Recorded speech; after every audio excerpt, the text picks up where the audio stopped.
All right, buddy. We are live. Yeah. Let's do this pre-show. Are we pre-showing? Are we doing this? We're pre-showing. Are you unwrapping this for the pre-show, or is that on the regular show? Let's do this pre-show. All right. The YouTube Welcome exclusive. to the YouTube exclusive pre-show. I'm Joe Prano, the host of the pre-show, here with my co-host Andy Ruther and some mail for the Smut Studio. DirtBall fan mail. Some DirtBall fan mail. I see we already got people commenting in the comment section. Leave comments, guys. We'll be here for the next 90-plus minutes, give or take. And we say this every episode. I want to be a little bit more aware of some comments so we can answer questions late in the show. I gotcha. We're going to need an intern for that. We are. Well, that's why we have a competition. Yeah. All right, so today's Dirtball fan mail comes from Matt Locken. What do we think it is? Locken, probably 2 Ks, hard K. Locken.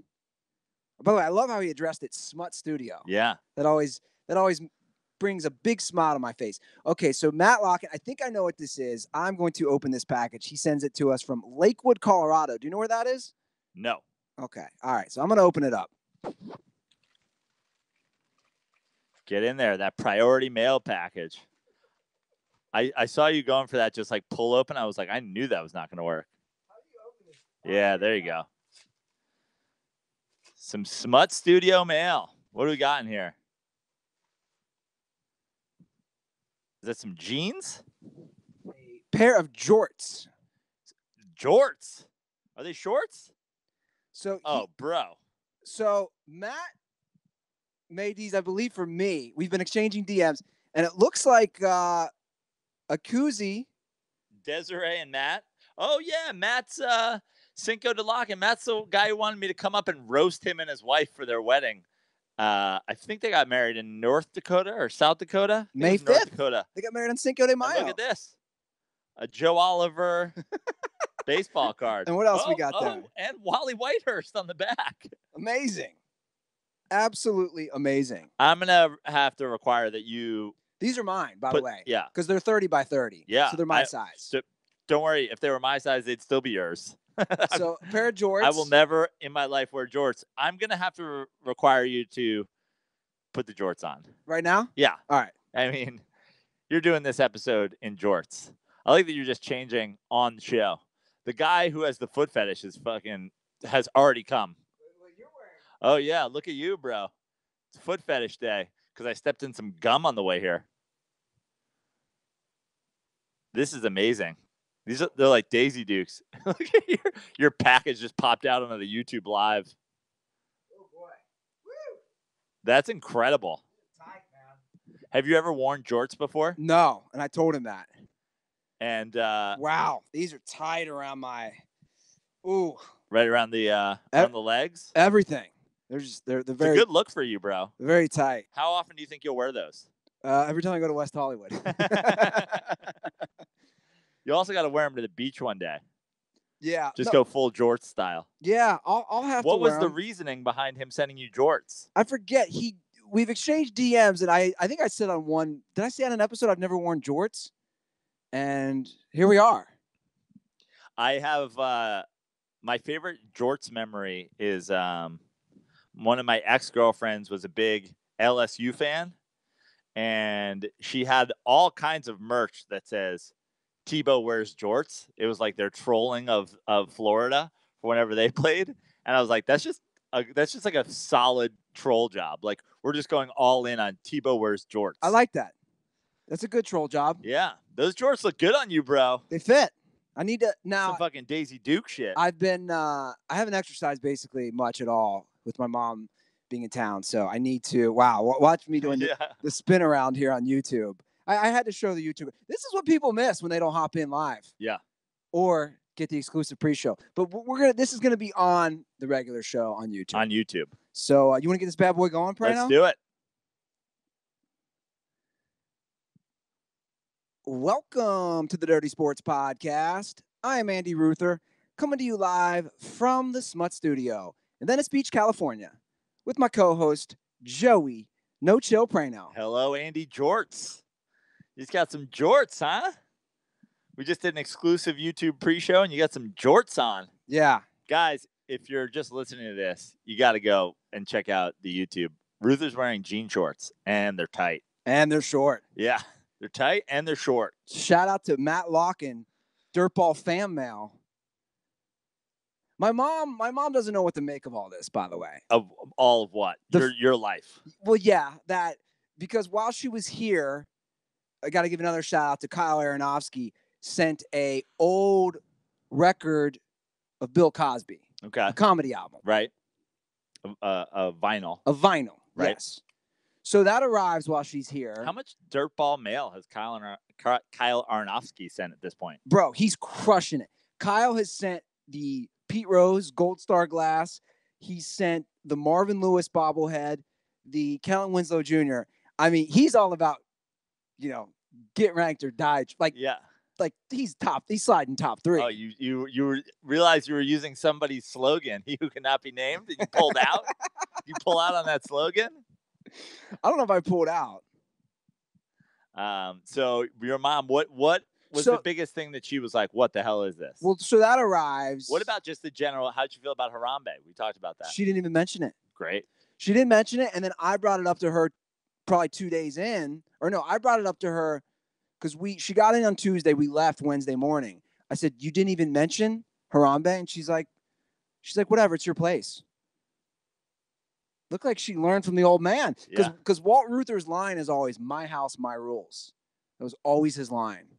My house, my rules. We're going to watch what I want on TV. I'm going to feed you whatever I'm cooking. It's like, my house, my rules. I like it.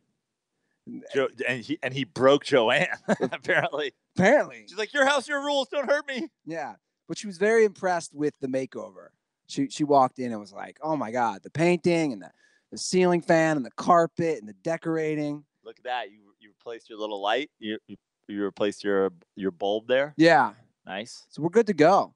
Yeah. But then, this package arrived from Matt and she's like, Smut Studio. What is this? Like she doesn't listen to the show. Right. She doesn't know she slept in the Smut Studio. Right. When she was here, she slept in the bed. You sleep on the couch? Yeah. My mom has a snoring issue, dude. Really? Oh my God. Gotta get her some of those breathe rights, bro. I cranked. Breathe rights are a game changer. Get your mom some breathe rights. Send her some in the mail. They're like fucking $3 on Amazon. I literally, it was tough because I have a noise machine. I cranked as loud as I could next to my head, and I got 2 fans going. You have a white noise machine? I do, but I play crickets. It's just white women talking about Broad City. It's just such a great show. It's so funny. It's like totally speaks to me. That's a good one, Prano. Yeah. I like that. Just bitches talking about fucking mimosas and gender reveal parties. What's up with the gender reveal thing, man? I can't get it. I've never seen such a thing. Well, the thing that's weird is like at the exact same time as people decided there was like 400 genders, there started being gender reveal parties. Exactly. It's confusing. Yeah. I'm like, I'm whatever. I want my kid to be whatever gender ice cream cakes are. Because when I cut into that gender reveal cake, I want it to be a Carvel ice cream cake. I hope he's Carvel gender. Yeah, I thought about the same thing the other day. At the same time where we have 600 genders, we're deciding at these parties if it's a male or a female. Yeah, my kid's going to be Fudgy the Whale gender because that's the cake we're having at his gender reveal party, his or her gender reveal party. Well, I don't want to make the mood gloom and make the mood gloom. Make it gloomy. Make the mood gloom again. I don't want to bring down the room, so to speak, but I have some very sad Savagetown news. Oh no. The mayor has resigned from his position. No, the mayor is still going strong. There's another sheriff running against you in the next sheriff election. No. Someone blew their own brains out in my building this weekend. Somebody killed themselves? Yep. Shot themselves. Blew their head off. What? Unit 136. How do you know that? Well, first of all, the sheriff does research. Right. Nobody wanted to touch it. Well, I'm the sheriff, so I had to come in and... So here's what happened. Look at the crime scene. I get a text yesterday from the mayor, and he goes, dude, the cops are here. The first floor, in back of the pool area on the corridor, which is connected to where the bike rack is, it's all blocked off, caution tape. Somebody's dead. And he goes, and I'm like, okay, I'm at the beach with my mom, but I'm like, okay, what's happening here? So we don't know. Nobody knows details. Somebody died. Did somebody overdose on drugs? What happened? There are some old people here. Nobody knows. We just know it's that area. So I get back yesterday. Did you have anybody in that area that you're friendly with that you were worried about? No, I don't know anybody in that area, really. Not on the first floor. But I also didn't know it was the first floor. Second floor crew. You're a strict second floor crew. Well, and I know a guy on the third floor who's 76, who I've befriended. Yeah. Who's a very, very frail, older guy. I've helped him carry groceries even in the last week. And I was worried it might have been him. Right. Because he was doing some drugs the other day. But nothing crazy. He was on shrooms the other day. The 76-year-old man that you helped carry groceries was on shrooms? Yeah. Legend. Yeah. He's great. In fact, he came back to my apartment. He's like Sherpa of Savage Town. I'm not trying to be mean. He looks like he escaped a concentration camp. Like, I'm not even trying to make a joke. He's so frail. He said he's 115 pounds. I feel bad for the guy. He sits on the steps. He can't carry his groceries. I've carried him twice now. He's the most thankful guy. He came back, actually. He's like, I can't carry my groceries. They're like, because you're frail. I was like, because I'm tripping balls. So the other day I saw him. He's like, I'm on shrooms right now. I had to tell him 8 times. He's like, what do you do for a living? When I popped can you get this guy in the Den Report? I would love to get this guy in the 76-year-old fucking shroom head? Problem is he can't hear that well. You didn't really hear. I mean, he asked me 8 times what I did for a living. Yeah. I go, the comedy podcast world. And he kept thinking, what did he keep thinking I was saying? He's like, you cook with a crock pot. Can you make money crock potting? Podcasting. Crock pot. So I was concerned that it was Marty. I was concerned, again, lovely older gentleman. He's been here since 1987. Wow. And his advice to me was, take advantage of life while you're young. You don't want to get old like me. Anyway, it wasn't him. I get back. I run into one of the maintenance workers after I get back from the beach with my mom. And I really, now looking at it, I didn't handle this well because I didn't think it through. I see him and I go, dude, what happened? Did somebody die? And right when I said that, he had the look on his face and he goes, yeah, man, somebody shot themselves. It was a bloody mess. And then I was like, oh, fuck. He probably discovered the body. Right. And the head blown off. And here I am asking all these questions. Did somebody call it in? Did somebody hear it? So here's what happened. The estimated time of death was Saturday between 2 to 5. Nobody called it in. The apartment, the floor, apparently, dude, it's hot. It's been, at that point, it had been 18 hours. Apparently, the floor just stunk. I ended up talking to the neighbor across from where the guy killed himself, who I didn't know. But, again, I'm the sheriff. I'm investigating. And he goes, dude, the floor stunk when I woke up this morning. The floor, meaning the whole first floor. Yeah. Like that corridor of the building. It's a massive building where I live. He goes, it smells, and I've never hunted. He goes, if you've hunted, it smells like when you kill a deer and you're gutting it. It just stunk. And I heard all these knocks this morning. I thought it was at my place, and I opened my door, and it just stunk. And it was police. And then I apparently had just missed at about 3 yesterday. They were just at that point taking the body out. So the body was in there. They have to do all the investigation. They can't touch anything. Yeah. So they just had taken the body out, and the guy who works here said, again, I think he goes, blood was everywhere. Because if the guy shot himself, it just, shot everywhere. So, yeah, not good news. No. Savage Town. So rest in peace to that gentleman. I've done some research. I'm not going to, of course, reveal his name, but I do have his name. I have his age. I've done my homework. How old was he? He's 47. Wow. And I asked his neighbor, I said, did you know him? And he said he didn't. He just knew he was riding his bike all the time. So That's all he knew.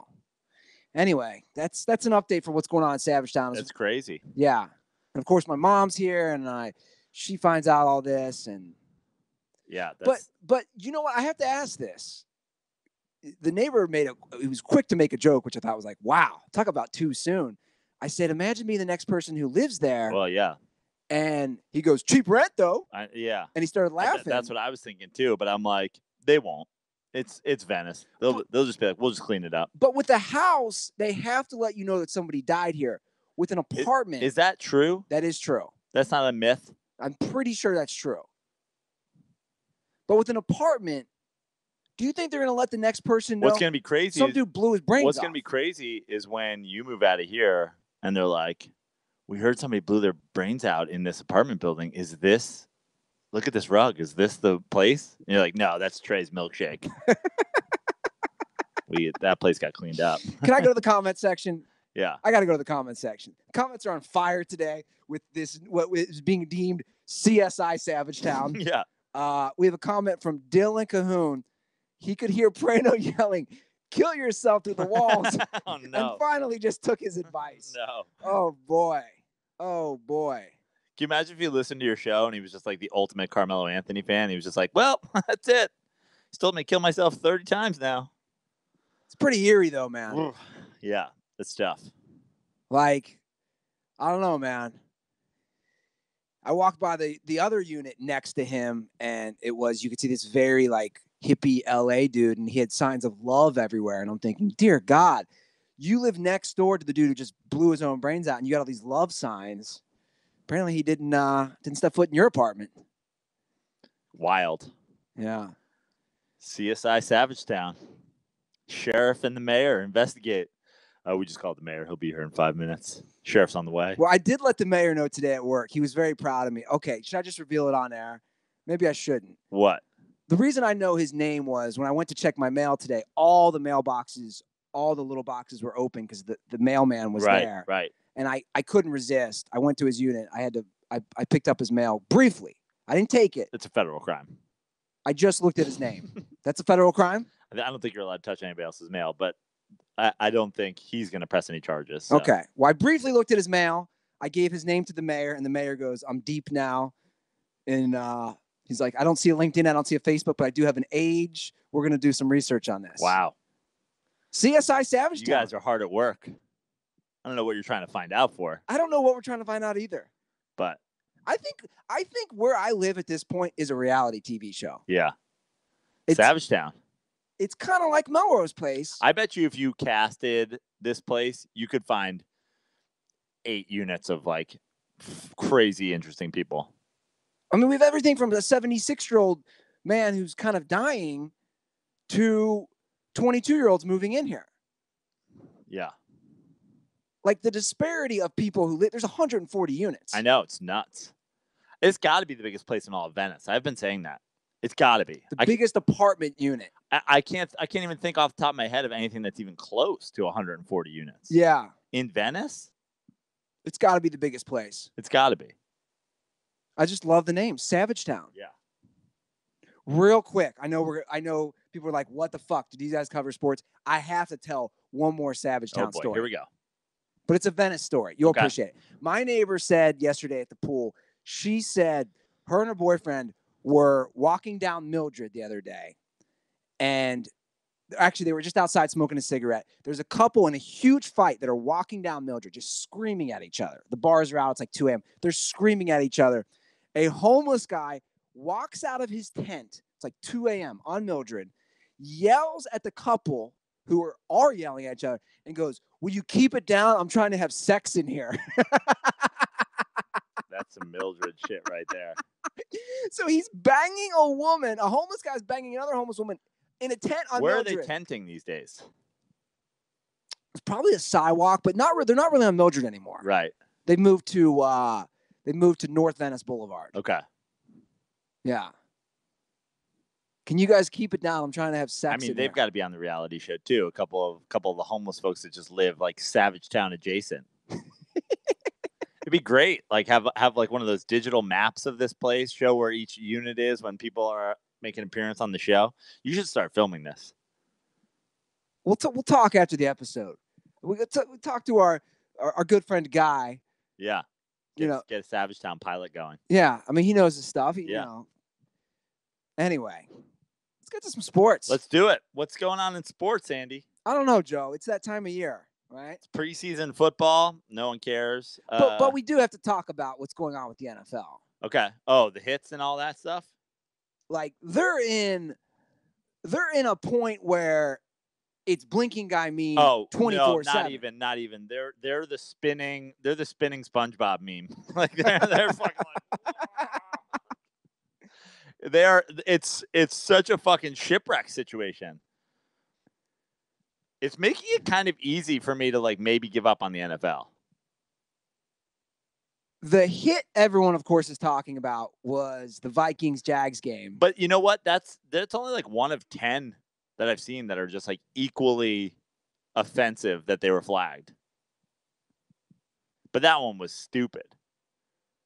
I've watched it so many times. Yeah. His knee is literally the tackler's knee is on the ground when he makes the tackle. Yeah. It would be considered would you call it like what's the word I'm looking for? Like if they're teaching tackling. Yeah, a form tackle. Yeah, like a basic form, how you do it tackle. I honestly don't know what they want. I can't even begin to imagine. But to me, here's the example. Maybe here's the analogy I'd use. It'd be like watching a basketball game and Steph Curry is 5 feet in back of the 3-point line and he hits a three and they refuse him three. Yeah. You're like, no, dude, this is basically a part of the sport. I honestly do not know what the fuck they're doing. I made the joke on our Twitter feed the other day. It's like the NFL owners were sitting around like, we need to do something, anything to get them to stop talking about this anthem shit. And then I was like, owner number 2, I got it. And that clip, it's like they've actually found a way to be even more offensive in their decisions than black people can't have an opinion. They're like, oh, also football players are not allowed to hit people with their shoulder pads. But it is true right now.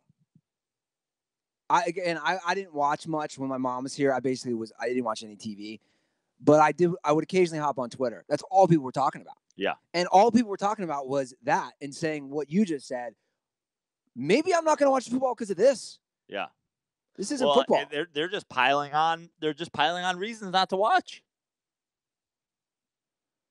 I just don't understand it. I've thought about this since last night. I'm trying to wrap my head around it. Like I'm trying to understand how it gets to this point. I mean, it's not even being a sport. Like I seriously don't understand it. I understand how maybe they're overdoing it in the preseason, like try to set a tone or whatever. But if I watch NFL games and a game that I care about my team playing in or a game I bet on, if I bet on a football game and I lose money because a team gets a first down on a hit like that, it's 3rd and long and a quarterback drops back and the team that I bet on comes in and sacks him and then they get a free down and they go on to win that game, I will blow up the league office. Like straight up. Like that will make me if I lost money on a hit like that, yeah, I would literally stop watching football altogether. I'd be like, this isn't even a you fix it and I come back thing. Like we did this whole thing with the anthem and now guys are still kneeling and no one's getting in trouble. And I'm like, okay, all right, talked a big game, but no one's getting in trouble. You're letting these guys do it. Okay. I'll watch week 1. If this is the line you're taking, I'll watch. But if they do this shit, if I ever bet on a football game and I lose money on a hit like that, there won't be me coming back. Like, no, I am out forever.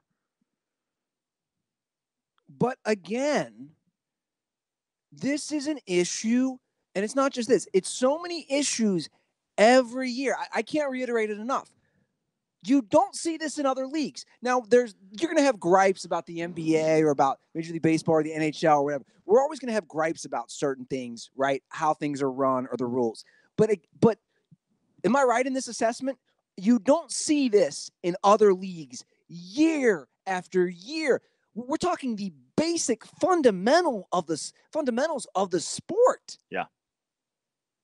It's common sense. And somehow that has that's been lost. It's the same thing. I've said it for forever. It's like, I get that it's a business, but they're scrambling to make these decisions to fix things that people have complaints about. And it's like, yeah, concussions are an issue. CTE is an issue, but just take care of your fucking players. Stop not guaranteeing contracts and being like, oh, if you got brain damage, then I guess we'll just cut you.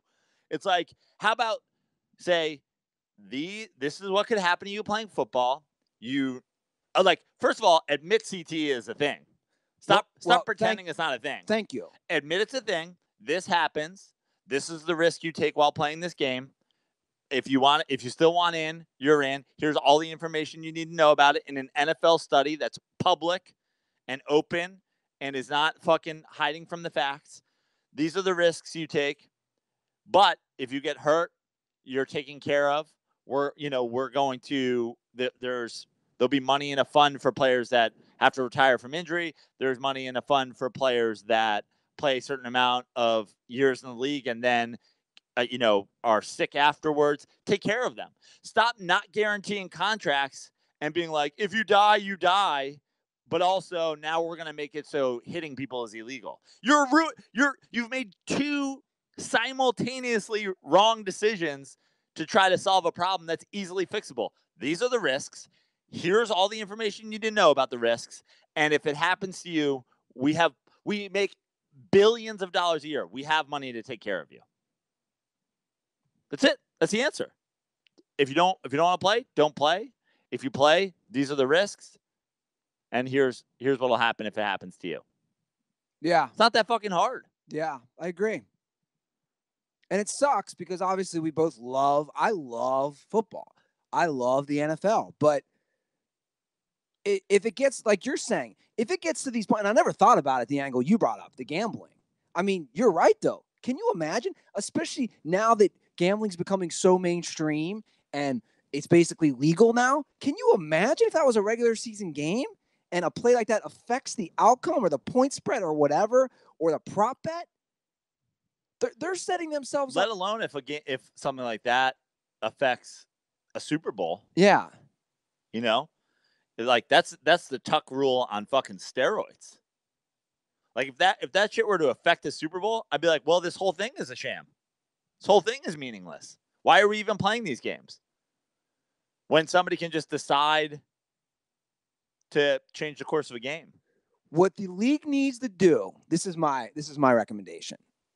You need to create some sort of committee with former players and former coaches, not some white dude in a suit who's never played football or, some businessman. You need to get former players, and I'm talking about people who excelled at a high level, both coaching and people on the field, and you need to create some sort of committee to say, hey, there's 12 of these guys. We're figuring this out, right? Whether it's from the CTE to the rules to any of this stuff. Because they just keep missing the mark, and it seems like such an easy solution. Yeah. And they keep making these preposterously dumb decisions. They're just so bad at solving problems that they have. There's also this problem, I think we've talked about it before, but that people get injured on the kickoffs a lot. Yeah. So now, instead of giving guys a running start, they have to come from a completely standstill position when the ball's kicked. But now they're not as far down the field when the guy catches the ball. So if you catch the ball 3 yards deep in the end zone and guys are a lot closer to you, you're not going to take that out. And now they're further back. So you're like, wow, I can actually return this ball. It's going to lead to more hits, not less hits. But that's my point. If they talk to former players and coaches who've played the game at the highest level, they would say that. Yeah. No, you're actually not helping the problem. You're making it worse. Yeah. Did you see the video? I tweeted it out on Dirty Sports on a lighter note. Did you see the one? The Raiders played at the Coliseum, the Rams preseason. Did you see the one of the Yo-Fool smoking out of the can? Smoking weed out of a Corona can? That's pretty Yo-Fool. Yeah. That's pretty full-on Yo-Fool. Yo-Fool. I don't have a pipe, fool. And the other guy's like, yo, fool, you don't need a pipe, fool. You got a can, fool? He's like, yeah, but it doesn't have a cap because we're at a stadium, fool. He's like, you don't need a cap, bro. Just pop a hole in it. He's like, all right. Also, by the way, who is this L.A. pothead that doesn't just bring a pocket of edibles? Yeah. Or maybe he just gave them away to security on the way in like you. He's so fucking high. Right? What I love about that video is that the dude's laughing. It's like the white guys, and they show the white guys laughing at the whole scene. We got a text from Shabelli about it. He was at the game. Yeah. What did he say? He said it was 50-50. Yep. Raiders, Rams. No, Shabelli's text said it was 50-50 Raiders-Rams fans, but every single Mexican was a Raiders fan. Yeah. Except for Jesus. Yeah, except for Jesus. Well, I'd like to go to one or two Rams games. Yeah, let's do it. We got, I think this year and next year, right? I lost track. I don't know when the new stadium's coming. Not next year. I think the year after. So 2020. Yeah, I believe. So we got two. I'd like to go see I want to go see your boy Russell Wilson. I want to go see Russell versus the Rams. Okay, we'll do that. And I know where we're gonna get those tickets, Joe. We're gonna open up our favorite app for tickets, and that's SeatGeek. SeatGeek, right? I was looking at tickets on SeatGeek because they're redoing the Coliseum. So I don't know if you saw any of the videos. They're adding some like suites, and they're redoing it now. But SeatGeek can take care of us because we can see exactly where we're going to sit, which I love. So if we want to sit next to the Shaboring family, we can get tickets, right? On the home side. That's right, on the home side of LA Coliseum. So I'll be checking that out, and you guys should check that out too, because best of all, and we still get some great tweets about this, all our listeners get $20 off their first SeatGeek purchase.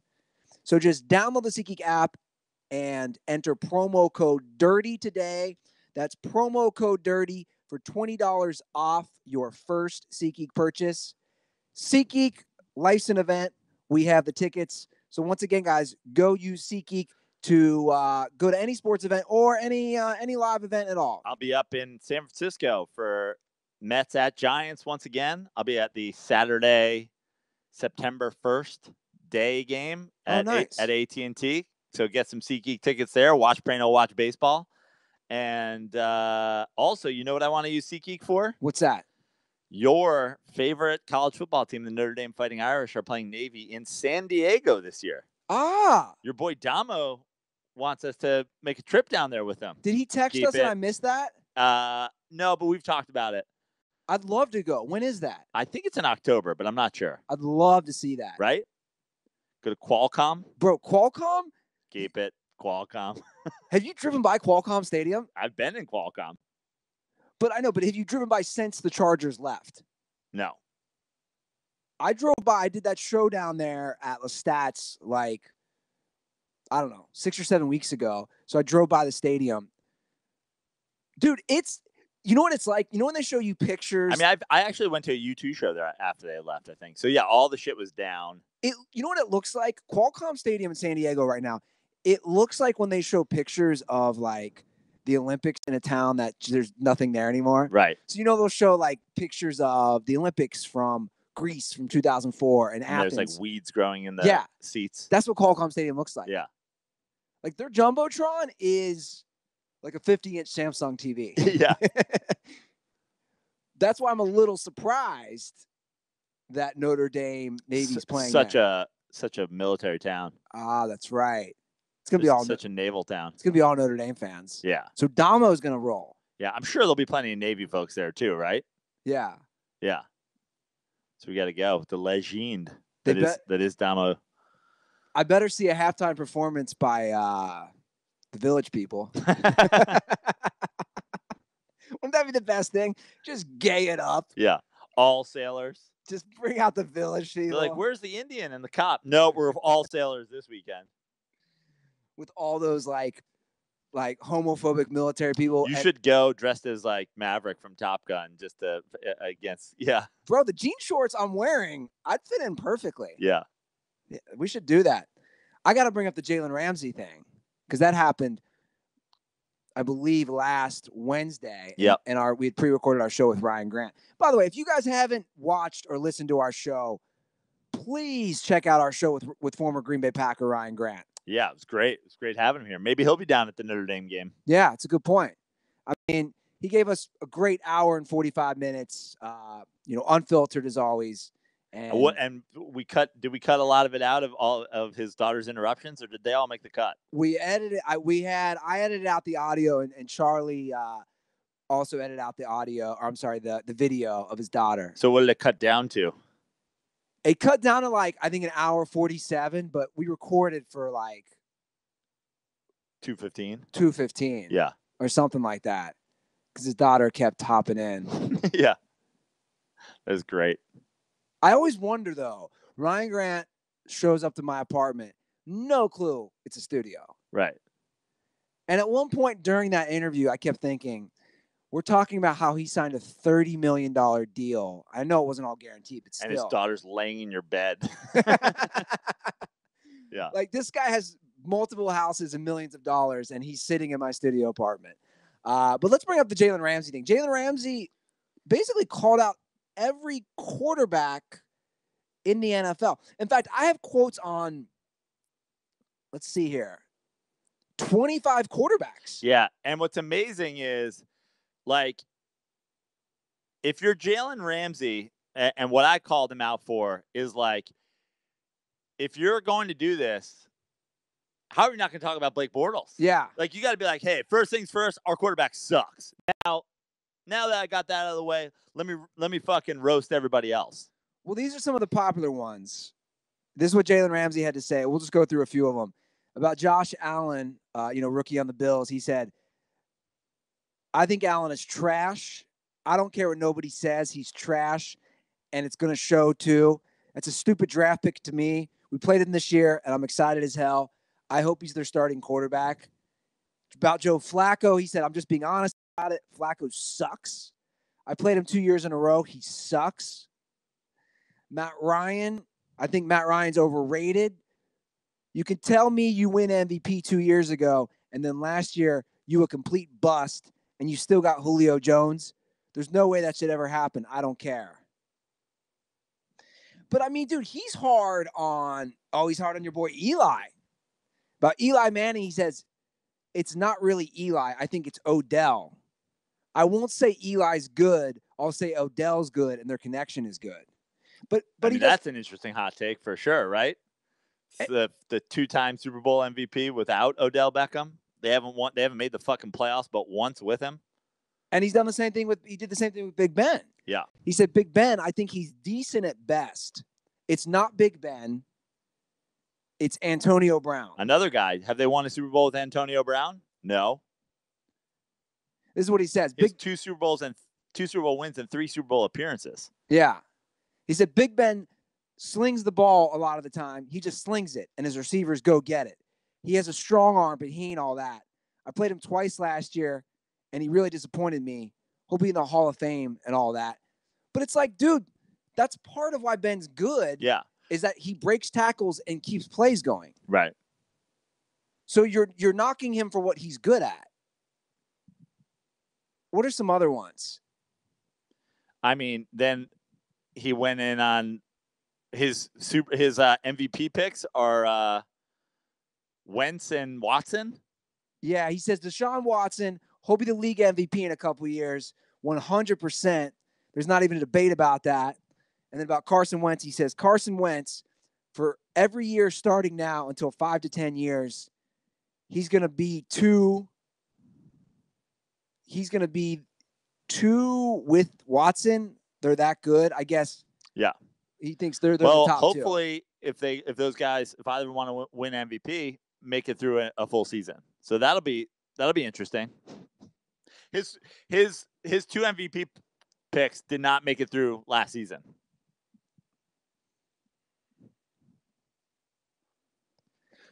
Yeah, I mean, start out with Blake Bortles sucks. Start there so that we have a baseline. Well, let's see what he said about Blake Bortles.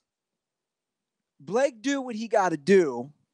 I think in crunch time moments like last year's playoff game, not as a team because we would have trusted him, but I think as an organization, we should have trusted him more to keep throwing. I'm not really understanding that quote fully. Right. He doesn't understand that quote fully. I think in crunch time moments like last year's playoff game, not as a team. But, dude, when you say Blake's got to do what he got to do, you're not saying anything positive. Right. But what about Aaron Rodgers? Okay, let's go to the good quarterbacks. Aaron Rodgers does not suck. Hot take. Jalen Ramsey's hot take. Drew Brees. I'm a fan of Drew Brees. I think Drew Brees really good. Even at his age, he still runs everything. Okay, Tom Brady doesn't suck. Marcus Mariota. I think Marcus Mariota is a great quarterback for their team. Hot take. Oh, but he gave an interesting hot take about Kirk Cousins. I think he's good. I think he's a winner.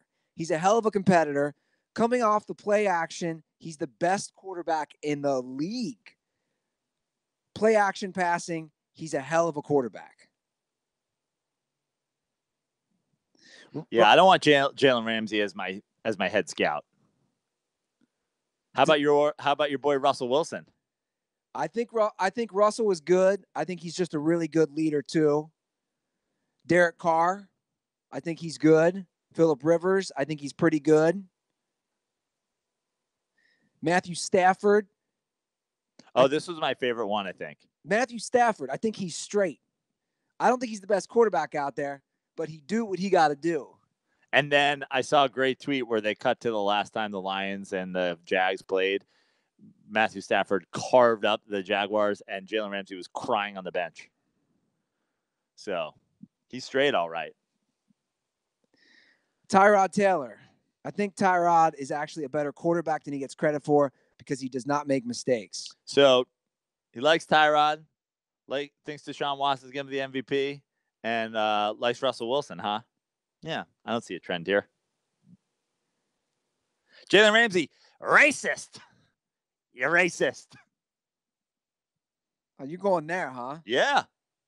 Oh, just the black guy's giving the MVP. Tyrod Taylor, who's fucking threw for 90 yards in a playoff game against you. He threw for 90 yards in a playoff loss to you guys. But he also said Wentz will be MVP. Yeah. And Wentz, whose game, the closest to Carson Wentz in the NFL is Ben Roethlisberger, who's trash and is only good because of Antonio Brown. Okay. Come to think of it, on those two Super Bowl wins, obviously it's Antonio Holmes. Who were Ben's receivers? Hines Ward. Okay, so he had guys. That's right. Randall L. That's right. I was just trying to remember. Yeah. But, look, you don't win Super Bowls without great teams. Sure. That's the bottom line. It's like, to me, there is no competition for best quarterback in the NFL. It's Aaron Rodgers and everybody else. Now, meanwhile, Aaron Rodgers has one Super Bowl and missed the playoffs last year. And is there things that Aaron Rodgers can improve in his game?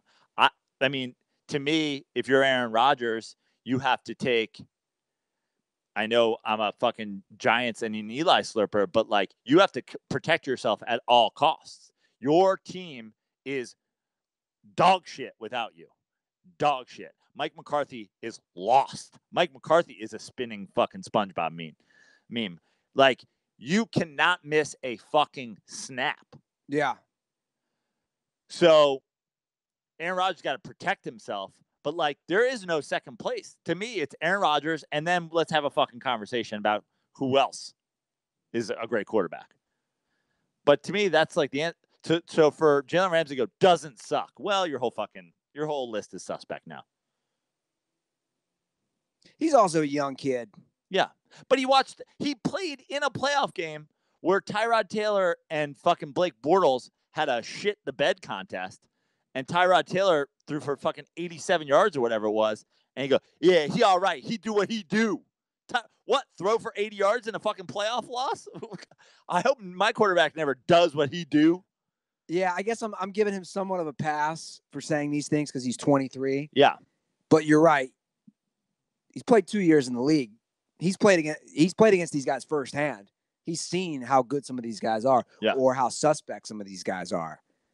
What's the pronunciation of Tyrod? Have you following this? I think it's so funny. Is it Tyrod? Is it Tyrod or Tyrod? He's saying Tyrod. But he's not. Bro, I got to pull this stuff up. Who's saying this then? I got some clips. So that was the big thing, right? How is Tyrod Taylor? How's his name pronounced? Do you know how I'm pronouncing the starting quarterback's name of the Cleveland Browns? How? Baker Mayfield. That's how I'm pronouncing it. No, Baker's not going to start. He will eventually. I'm saying week. What did I say? My prediction is week 9 when they're fucking 2-7. Well, here, let me play 2 different clips. That's what I find so funny about this thing. here's the first clip about. Before you end, have you watched episode 2 of Hard Knocks? I did. I watched it. We'll do this, then we got to talk about that. We got to do our Hard Knocks reviews. I wasn't sure. Okay. Yeah. Cool. All right. So here's this clip.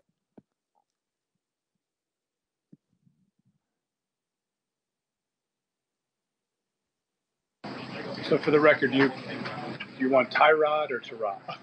We've heard both. I mean, Tyrod is definitely what I've heard the most in my life. But I mean, my mom calls me Tyrod, but she also doesn't call me by my first name. So. But she calls me by my middle name, Diallo. She's only allowed to call me that. So y'all can't start calling me that. All right, so there we have Tyrod Taylor saying his mom calls him Tyrod, but doesn't actually call him his first name. So you think, okay, it's Tyrod. But then here's an old YouTube clip of him introducing himself when he plays for Virginia Tech. My name is Tyrod Taylor. We're in Hampton, Virginia. So he's Tyrod Taylor. He just introduced himself as saying, I'm Tyrod Taylor. Yeah. So it sounds like his mom has some fucking... Where are they from? Are they from Virginia? I'm not sure. So she's got some fucking accent, but it's Tyrod. I'm calling him Tyrod. It's Tyrod Taylor. I'm calling him Tyrod Taylor for 8 weeks until he's benched. What do you think of episode 2? Well, here's my overall take on Hard Knocks in general. So at this point, Hard Knocks is, first of all, it's a fantastic show. It's great. The editing's great. The voiceover is great. It's a fantastic show. They make you fall in love with people, and they make, I think the reason that teams are willing to do it, besides being forced to do it by the NFL, is that they tend to paint you in a pretty good light. Yeah. So you have to look through that. You have to look through the stories they tell you about these guys. Here's the bottom line. I think Hugh Jackson is a fucking clown. I think he should wear giant size 47 Reds shoes. I think he's a clown. I think he has absolutely no control of that football team. No one fucking listens to him. The guy who came in after getting busted with pot, I understand. First of all, I understand he got busted with like pot paraphernalia. I'm a pot smoker. I don't think this guy should be in trouble. But like, he comes in, he's like, "You're good.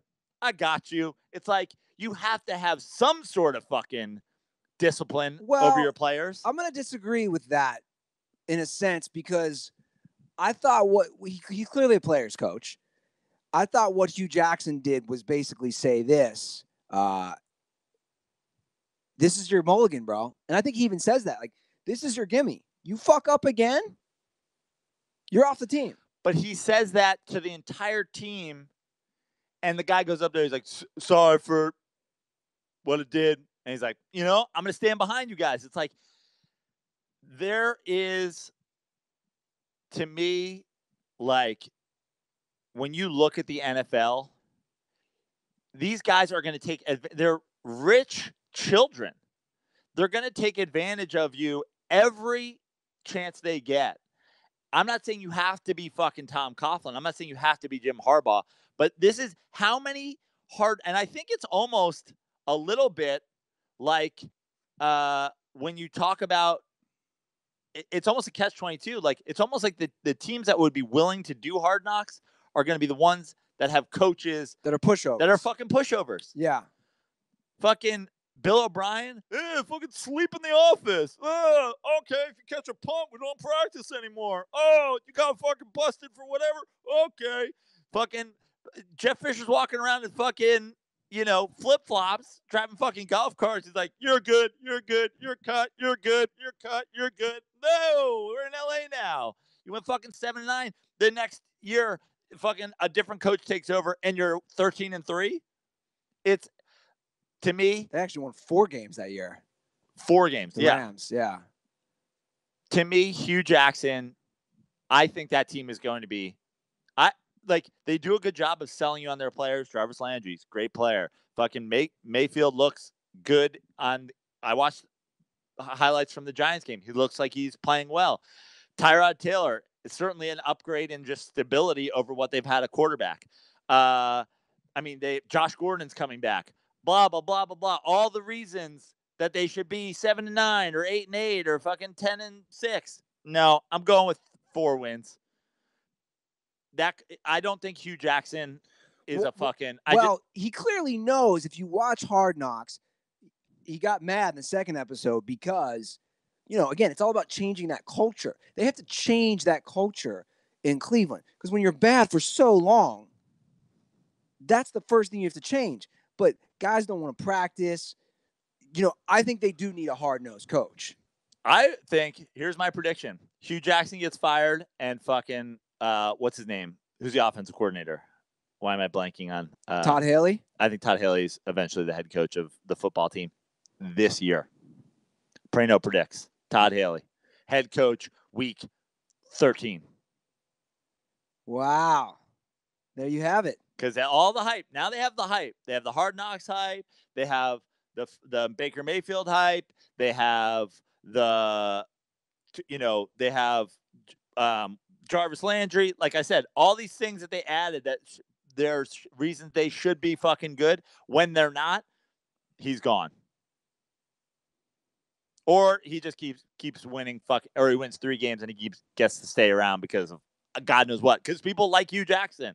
Seems like a great guy. I'd love to hang with Hugh Jackson. Love to watch a game, have a beer. Seems like a great dude. Also, don't want him coaching my football team. I want him nowhere. If he was the head coach of my football team, I'd be like, we're going to suck. I guess the question is, give me a coach right now that is available, not currently coaching another team, that could turn around. Like we said, to me, it's a start. To me, they won 1 game in 2 years. To me, a huge upgrade. Would you agree with this? A huge upgrade is the Browns going 7-9. Huge upgrade. That's a start of the change of the culture. Sure. Who is a coach available right now who you said, this guy could win? Because they do have talent. At least offensively, I don't know much about their defense. I like that tight end, Njoku. I think that's his name. Yeah. I like him a lot. I like the Nick Chubb draft pick at running back. They do have some talent. Yeah, of course they have some talent. They draft first every year. Who can get them 7 wins is my question right now. I mean, I don't know. But think about it this way. With the Rams winning 4 games the year before and then 13 last year, it's the talent is there to forget winning 7 games. Like could you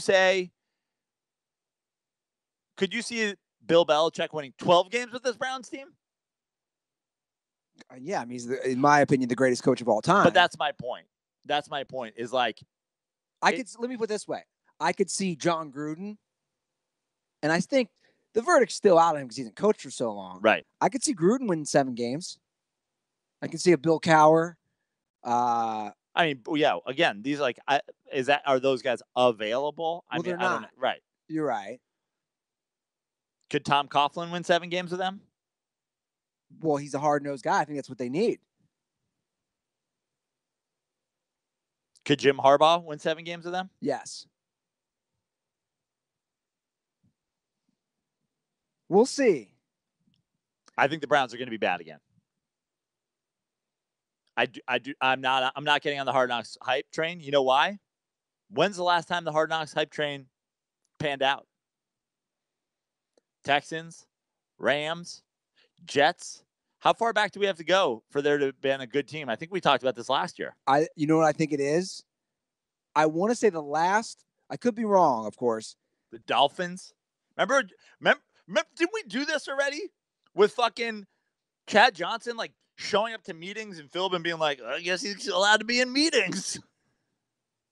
I think it was the Bengals. I think it was the 2009 Bengals who went 10-6, won the division, undefeated in the division. I think they're the last team and they had won, I believe, 4 games the year before, or 5. That's the only team that won the division, did better. And that's 2009. Have the Bengals been on since then? No. Really? That's the last time the Bengals were on? No. Dude, well, let's just pull this up. Yeah, because what's his name? I remember everybody going on the fucking Giovanni Bernard fucking. He was the hype guy from a couple years ago. Oh, the savage comments are coming in. Better coach for Cleveland, Hugh Jackson or the ghost of Room 136? Oh, man, wow. Too soon, fam. Too soon. Wow. Savage, Shane. Absolute savage. All right. You want me to go through it? Yes. So I think we did this last year. Yeah, we did this last year. So the 2009 Bengals, I know for a fact, went 10-6. The Jets the next year, I knew they did not have a good team. You're right. The Bengals were on in 2013. Mm-hmm. I need a list of what their records were. I mean, we know they won the division every year for a fucking while there, right? 2013 Bengals were probably pretty good. But we know they also didn't win a playoff game. And that was when Hugh Jackson was on the fucking staff. All right, I'm pulling up this article. We're going to get to the bottom of this. If this article can load. Okay.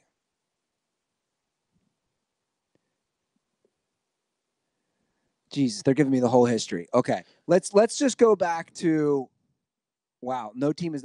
You want me to go back the last 10 years? Yeah. We'll start in 2008. Okay.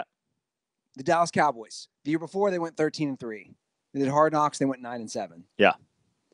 All right. That was also after the Giants broke their will in the playoffs. Cincinnati Bengals, 2009, 4-11-1. Next year, they go 10-6.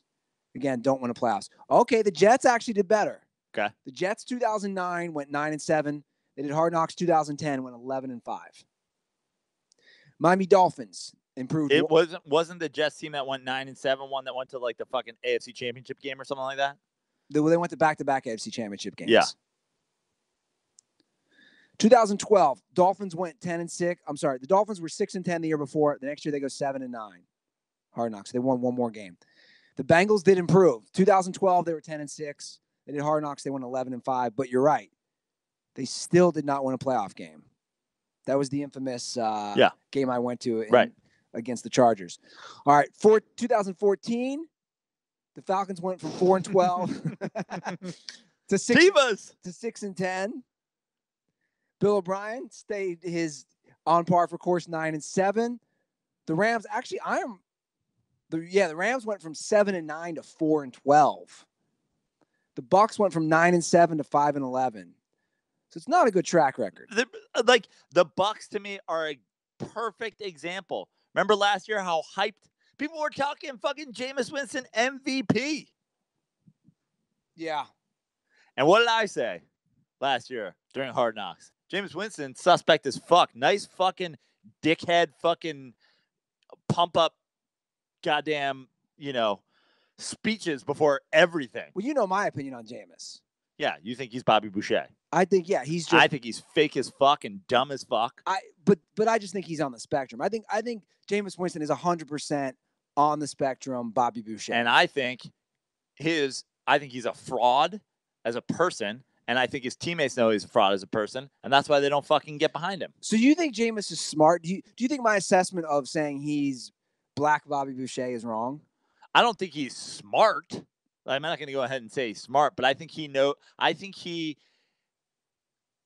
don't even know if I would say it's a smart or dumb. It's probably a dumb thing to do, but I think he's thoughtfully acting a certain way for cameras and for his team. He's pretending to be a leader.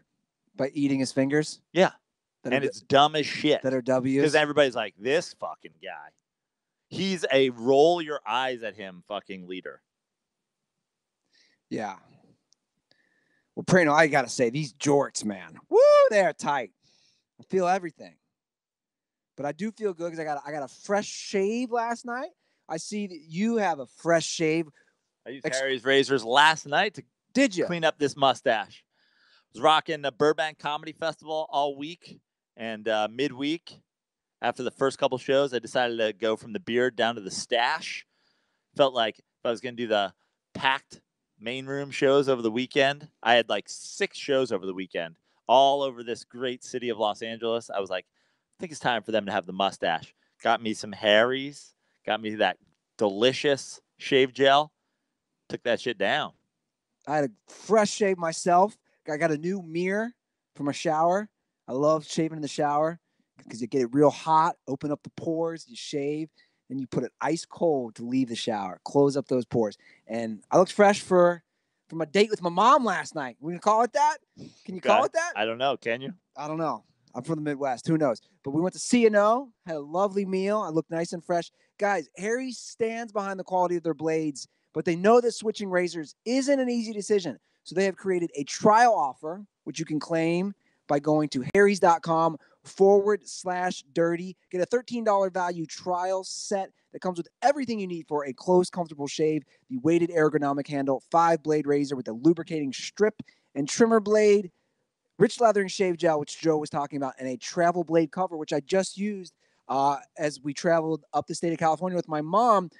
Listeners of Dirty Sports can redeem their trial set at harrys.com/dirty. So make sure you go to harrys.com/dirty to redeem your offer and let them know I sent you to help support the show. And we got some great screenshots via tweets and DMs. Again, I will be sending out all those koozies this week. I'll extend it. If you send me a screenshot using harrys.com/dirty, I will send you a Dirty Sports koozie. Thus the process. And I got to say, I got to disagree with our friends at Harry's Razors. I think it is easy to switch razors. I don't want to name names of other razor companies. I don't think that's appropriate. But I got to say, one thing I do not miss at all is going into a pharmacy and having a guy have to come unlock razors for me. Yeah. Like in some sort of plastic safe. Yeah. Just shows up at my door. It's ridiculous. And it's a better razor. Much better. harrys.com/dirty. Okay, Joe, you texted me last night. You want to discuss this tweet that Major League Baseball sent out. I got it. I got to give MLB. It's pretty funny. At MLB's Twitter, like a solid 2 thumbs up for this tweet. I like it when the leagues embrace things and have some fun. And this was a pretty funny one. Which, once again, before we get into it, you bring up a good point. The leagues embrace stuff. You don't see this on the NFL Twitter feed. So the caption says an epic battle, and the picture is with Sister Mary Jo, who threw out an amazing pregame ceremonial pitch for the White Sox against Little Leaguer Big Al. Big Al, who's famous for his intro video where he says, "I hit dingers." And it said, like, who would you take in this epic battle? And to me, well, because I have a hot take, Andy, but who do you got? So we have a nun, Sister Mary Jo. Move over, Sister Jean. Yeah, Sister Jean, you're out. You're done. We got a new. And she's in Chicago too. I was just gonna say, feeling that Sister Thunder. We got a new nun from the Windy City. Sister, look at the look of determination on Sister Mary Jean. So she's going head-to-head against Big Al, who is known to hit dingers in the Little League World Series. But I'm going Sister Mary Jean. Look at the Sister Mary Jo. Sister Mary Jo, sorry. Look at the look on her face. That is a determined woman. I'm going very simple. You always see this when you watch the Little League World Series. They show the kids throwing, they're like, he's throwing 112 because he's at a 45-foot mound. Sister Mary Jo threw a strike from 60 feet. And the movement. You move her down to 45 foot. Big Al has no chance. Big Al's going home with his tail between his legs. Not only is he not hitting dingers, he ain't hitting shit. Big Al's going to be like, you got struck out by a girl. And an elderly girl of the cloth. A nun. I actually give Big Al no chance whatsoever against Sister Mary Jo. How many pitches until Sister Mary Jo strikes out Big Al? I think she goes 4. What I think Sister Mary Jo does is she goes a full DeGrom. She goes fastball. He can't touch it. She throws a waist pitch, like a high fastball, somehow lays off, moves his eye level up here, then comes out with the dirty Sister Jo cutter, slider, dirt ball, and just Big Al got no chance. Did you see Sister Mary Jo flipping the baseball on her bicep? Yeah. The elbow bump. If you don't think she has a dirty slider ready for after she sets his eye level up here with a high fastball, Big Al. First of all, I think Big Al might even strike out on that high fastball waist pitch. He doesn't seem like he has a lot of seems like he's a pretty free swinger. So I think she goes up with the waist pitch high. If he doesn't swing at that, she definitely gets that bounce, comes back with a dirt ball, and no way he touches it. Sister Mary Jo should pitch for the Mets. Yeah. Absolutely.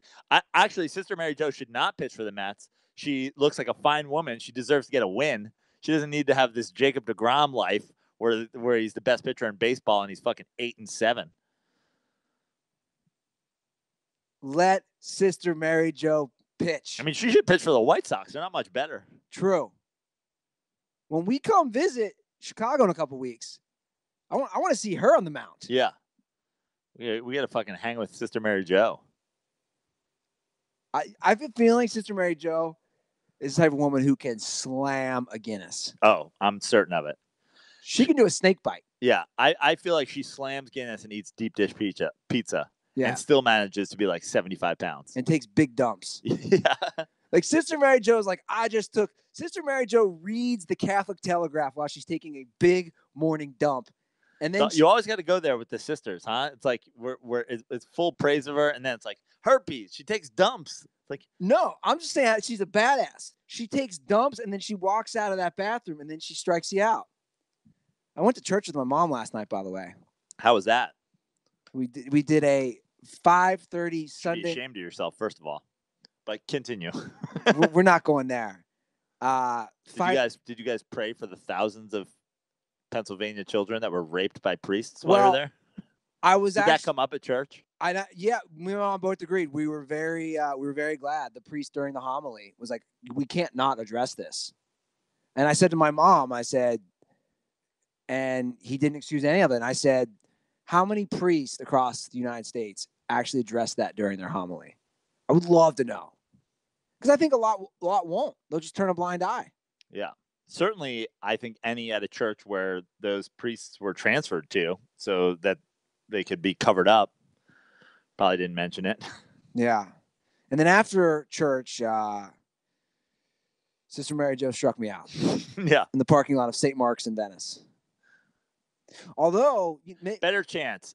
Big Al against Sister Mary Jo's slider or Big Al against a Catholic church priest? Ooh. Which one ends up worse for Big Al? I don't know. I give him a better shot against a priest, honestly. When they give him the wine, he's beefy. One glass of red might not take him down. Might not get him sleepy enough. Oh, this took a turn. It always does on our show. Yeah. See, I'm just respectful of elderly women. It doesn't really matter to me that she's a priest. I just really like to respect the elderly women. She's a nun. Yeah, whatever. She's a nun. Whenever religion comes up, though, it's hard for me not to go down that wormhole. Man, I'm looking at myself.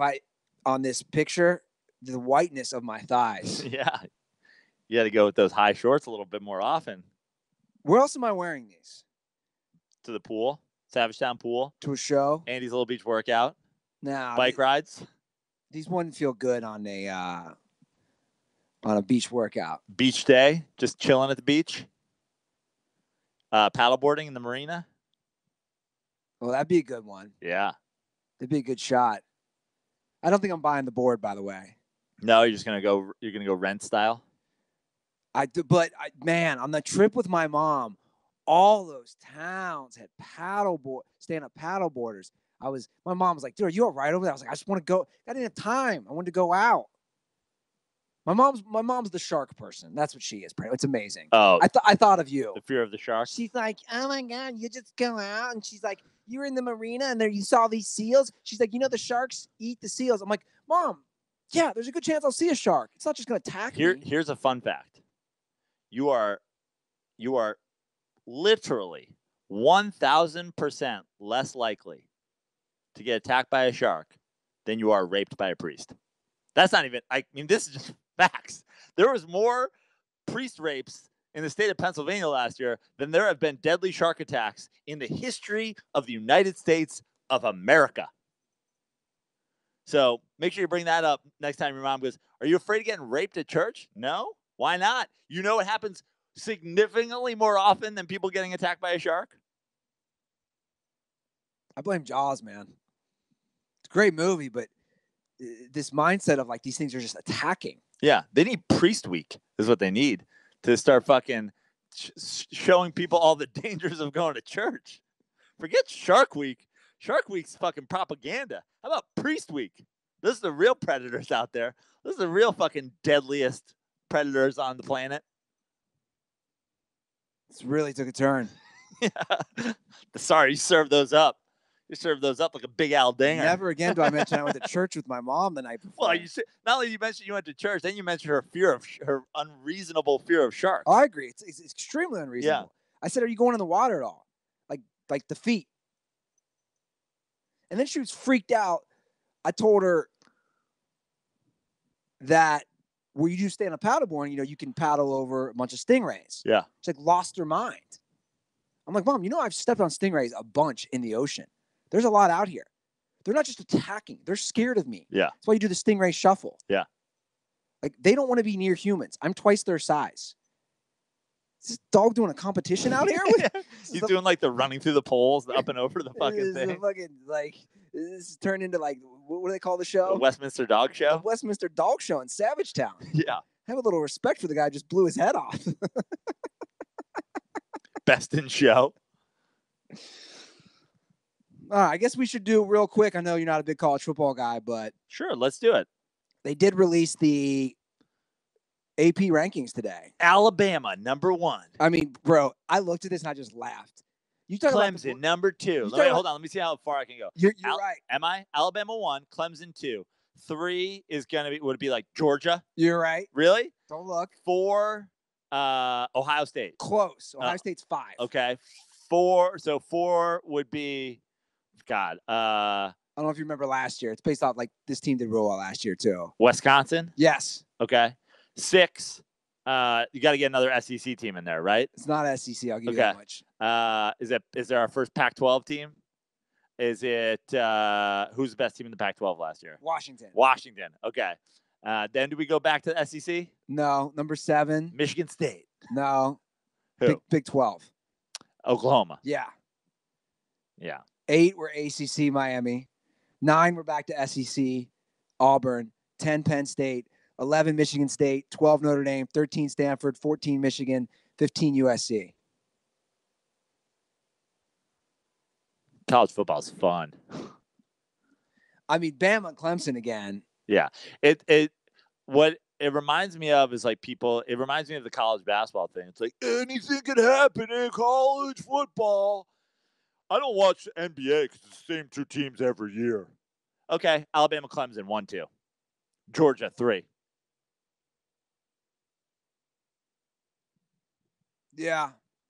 Anything can happen in college sports. Anything except Alabama not being ranked number 1. Well, anything can happen in all the sports, I always say. That's why we enjoy them. But, yeah, it's and to be honest, I think the only reason Ohio State's 5th because we don't know what's going on with this Urban Meyer thing. Or else it'd be 4. For sure. They'll be up. But, dude, the overrated teams are always Notre Dame, SC. SC, when's the last time Notre Dame and SC, I always feel are always in the top 15, no matter what, based off their history. Even Ryan Grant said that. Yeah. I was like, man, we're overrated.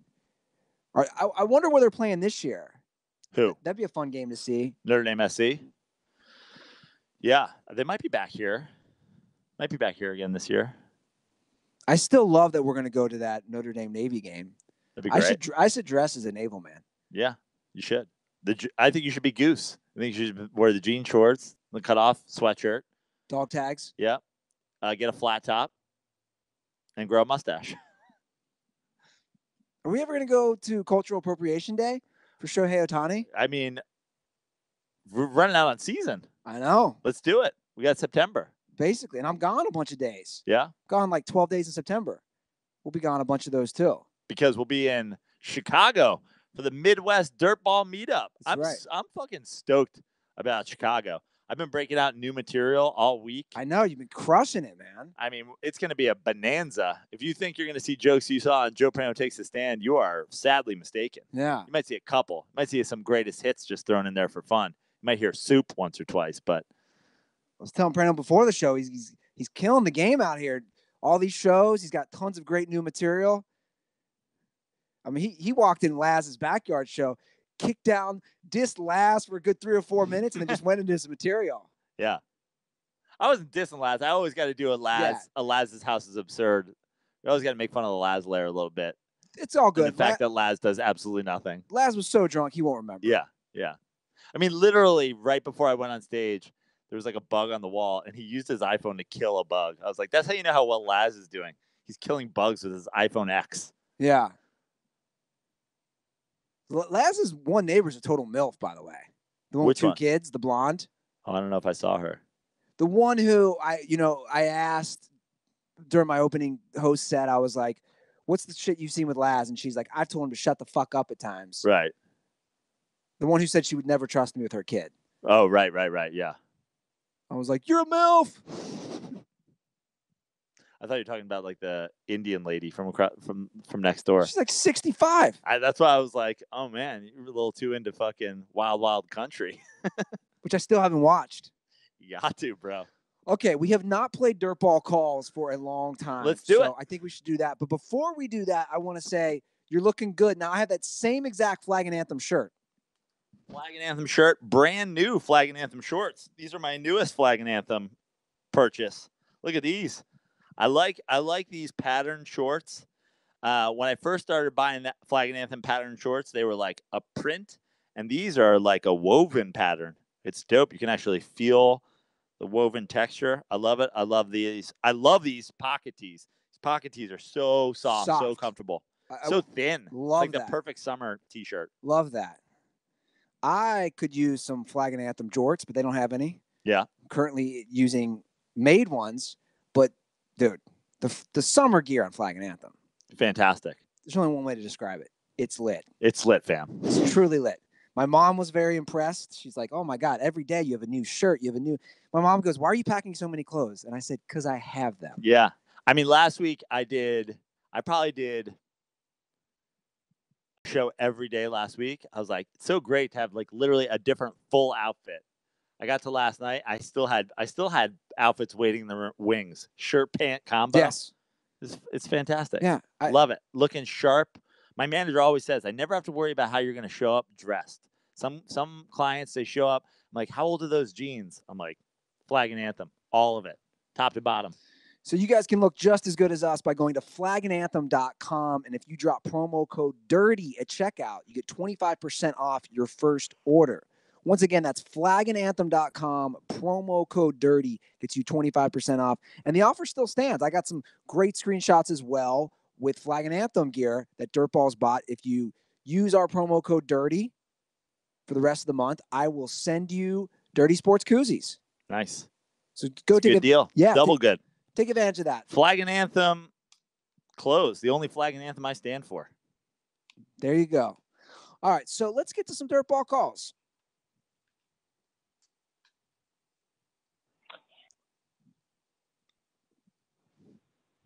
Hey, I'm gonna see you guys in Chicago.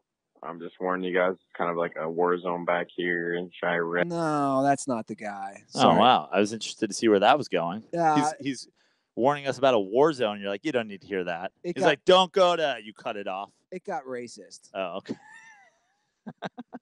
There's 2 815s. I don't want to be playing that racist shit. Get that shit out of here. Here is what I believe the non-racist one. Here's the non-racist Chicago. But I think they're buddies because calls were at the same time. It's amazing. All right, let's try the non-racist. Hey, what's up, Joe and Andy? It's Evan from Chicago. I got tickets for my brother and I to see your September 9th show. We're going first row, and I'm just such an idiot that obviously it's on the Packers-Bears opening week. I'm big Packers fans, Wisconsin guys, so it's just a psycho move. But anyways, my question is, what do you guys think between the Bears and the Browns? Who's going to have the better record? I bet all my friends Browns are going to have a better record. I don't really think that's a great bet, but I want to hear your guys' take on that. Also, what are you guys planning on doing in Chicago? That'll be interesting to hear. And people are going to tell you that Geno's East, like pizza or whatever, it's kind of overrated. And anyways, condoms are for Jordan slurpers. I mean, you guys think that Tiger's an asshole? I mean, Jordan got his dad killed for having so much gambling debt. So I'll still rock his shoes, but all right. See you guys soon.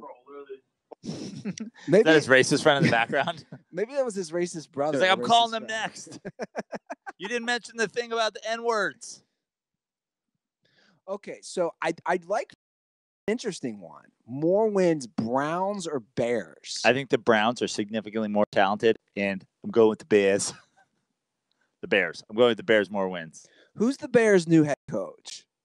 Not Hugh Jackson. It's like a Twitter. It's like one of those old fake Twitter accounts. It's not Hugh Jackson. I'm going so Browns. I'm going with not Hugh Jackson. I'm going Browns. Okay. I think the Bears win like 4 games. I think the Browns can win 5. Well, it's a tough division for the Bears. Yeah, you got Minnesota twice. Yep. Green Packers Bay twice. Detroit twice. Yeah. It's tough. But it's not a super easy division for the Browns. Pittsburgh twice. Ravens and Bengals twice. I think Ravens are going to be better this year. I think the Ravens are going to be good. It's my low key pick. Yeah, I, if you had a gun to my head, rest in peace, 136, I would say. Sorry, I couldn't resist. I would say Browns. Okay, I'm going Bears. Okay. And what are we doing in Chicago? Because I've only been to Chicago twice, both quick trips. I love Chicago when I was there both times. I went to Chicago both times in the summer, and I haven't really spent a lot of significant time there. Obviously we're going to 2 ball games. We got a live podcast. We got shows, but during the day on the show nights, I know for one, what I need is a suggestion of where we're having a week 1 bonanza on Sunday during the day, and then something to do Thursday, Friday, Saturday. Well, here's what you can do. First of all, I need culinary tips. Where do I eat? Do you remember the old Mike Tyson's Punch Out? Yeah. And you know how he follows Mac on the bike? Yeah. Along Lake Michigan, you should get a bike and you should follow me as I do Andy's little beach workout. Okay. Along Lake Michigan. Exactly. I believe that's Michigan Avenue downtown. I don't know. I mean, there's so many options. Yeah. I definitely want to do some drinking. I want to do some eating. I was going to say, the good thing about Chicago, Prano, we're leaving this ridiculous California where the bars close at 2. We could be finding bars till 5, 6 a.m. Really? It's like New York, yeah. How late? What's last call there? Depends on the area. Really? I know that. Love it. So we could stay out real late if we wanted to. Well, we'll do that. We'll certainly do that a couple nights. But you know me. I mean, I'm almost 40. I don't know if I could be multiple crazy nights out. Yeah, I probably will. I've got it in me. One last hurrah. But I definitely want to do some sightseeing stuff too. Might have to go to the museum, do the Ferris Bueller. We walk hand in hand through the museum. I've done sightseeing with my family there. Are you talking like Sears Tower, that shit? No. I don't understand why anybody does that shit. What am I going to go? Oh, look, there's a fucking building. What am I going to go to the top? Who cares? I can get a picture from up there. I can find it on Google. No, maybe a museum, though. Maybe one day. Go to the Bean. What's the Bean? Isn't there like a giant silver bean in Chicago now? I don't know. I think there is. I think that's Chicago. All right, let's get to another call. Andy's never found the bean, if you know what I mean. What's going on, boys? Kyle Aronofsky calling once again from beautiful Toms River, New Jersey, home of the 1998 Little League World Series champions. I'm currently in the dump right now.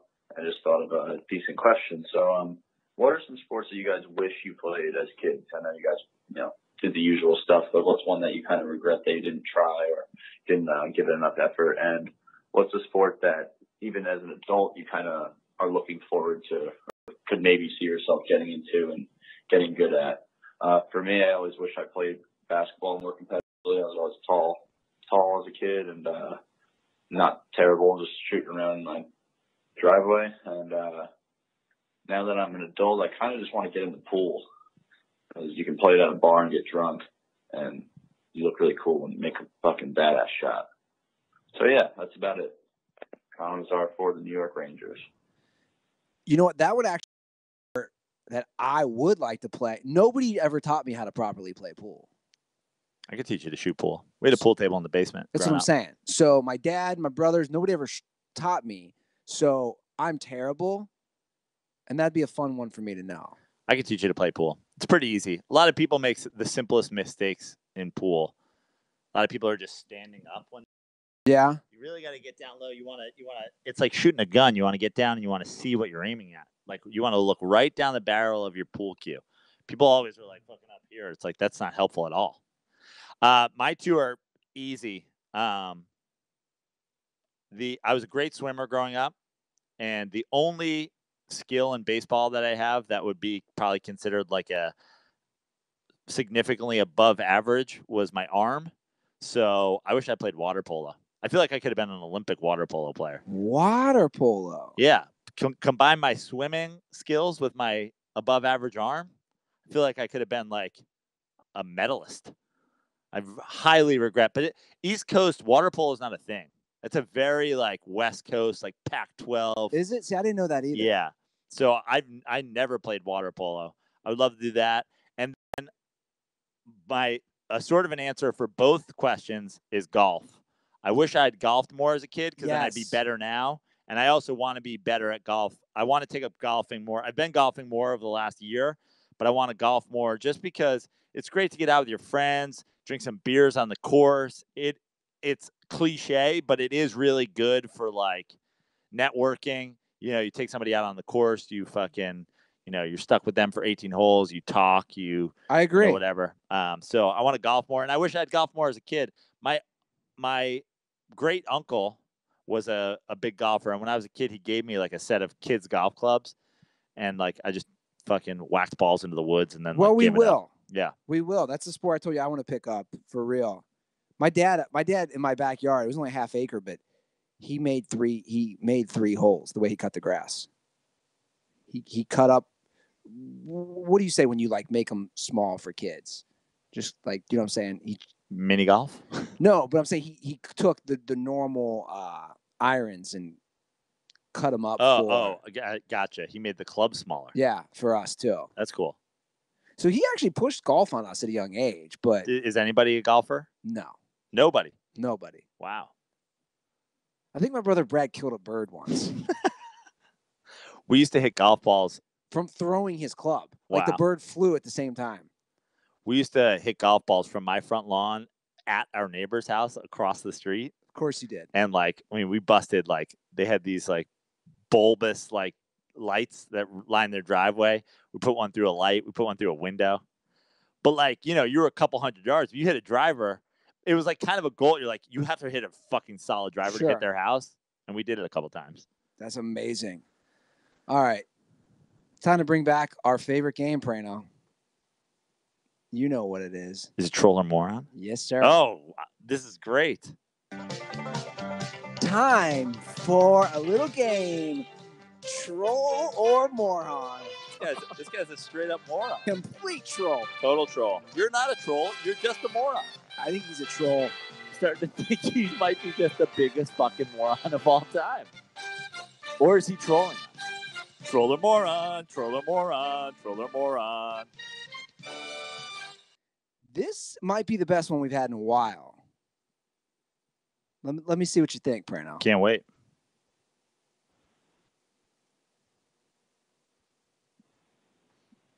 Hey, Andy, Joe. So, as a fellow Dirty Sports listener, I have a message. And the number one message is the Bengals will never win with Marvin Lewis.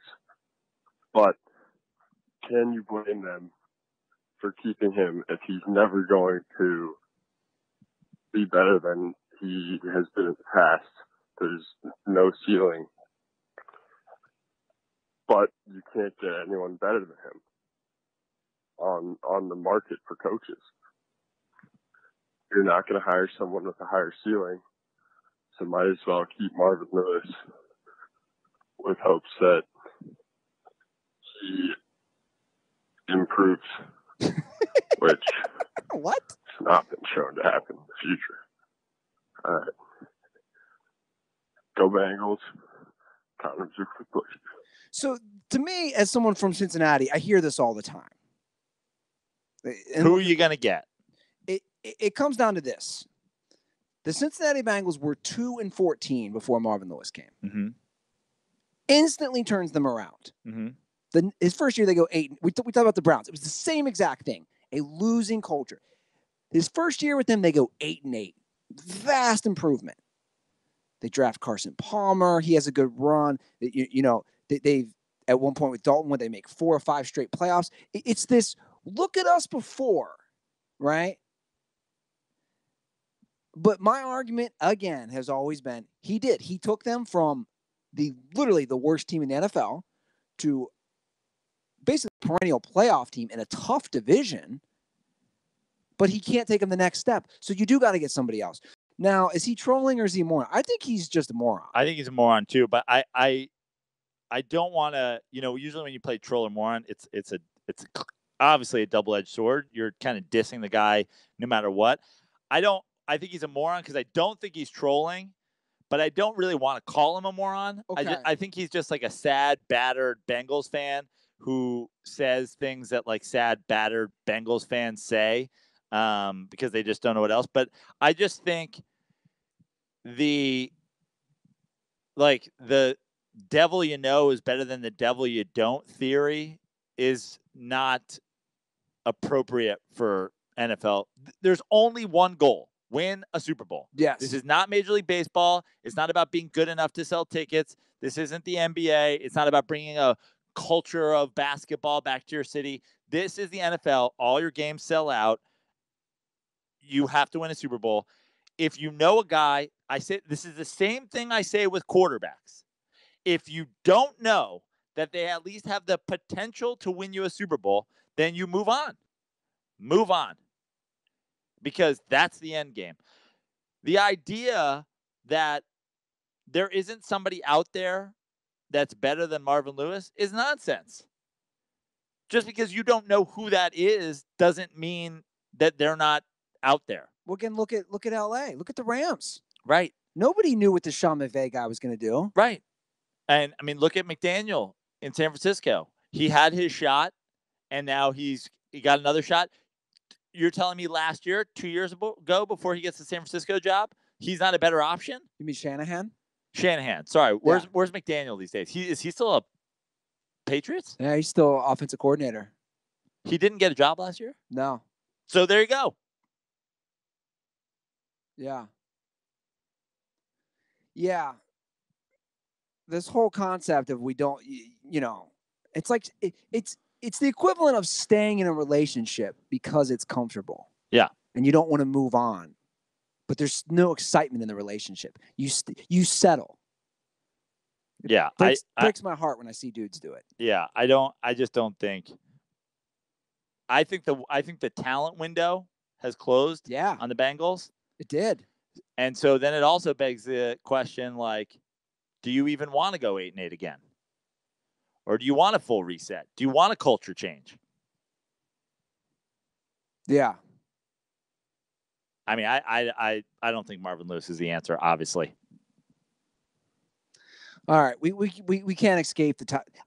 I'm gonna just play this last call and these last couple calls because I haven't had a chance to discuss it on the podcast.